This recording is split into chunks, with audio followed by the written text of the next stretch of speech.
Karnataka's Medical Education and Skill Development Minister Dr. Sharanaprakash R. Patil has issued a strong warning to directors of government hospitals across the state over serious lapses in healthcare management. Chairing a high-level review meeting at Vikasa Sauda, the minister flagged major concerns including drug shortages, inadequate ICU facilities and poor sanitation in hospitals under the Medical Education Department.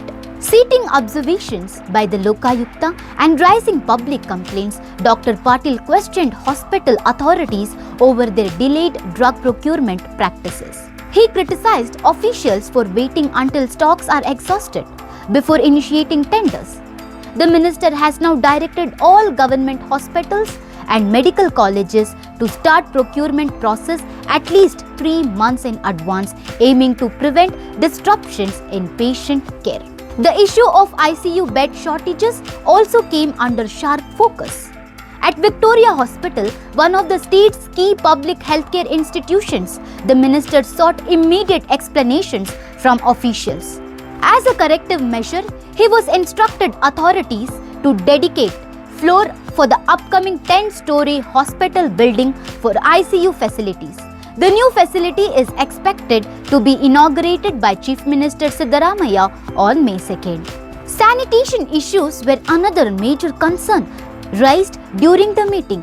The minister expressed dissatisfaction over frequent complaints regarding unclean washrooms and non-functional lifts, calling them unacceptable.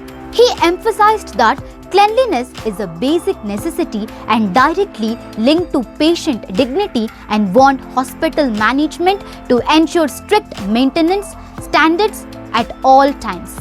In addition, the engineering wing of the department has been directed to fast-track pending civil works, with a deadline set for completion by the end of May. On the financial front, Dr. Patil raised concerns over the underutilization of funds under the Ayushman Bharat Arogya Karnataka scheme.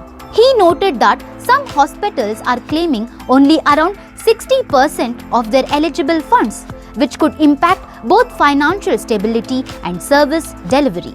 The minister made it clear that 100% claim utilization is essential for hospitals to function efficiently and sustainably. Issuing a final warning, Dr. Patil stated that strict departmental action will be taken against officials who fail to address these issues promptly. This move signals a strong push by the Karnataka government to improve accountability and ensure better healthcare services across public hospitals.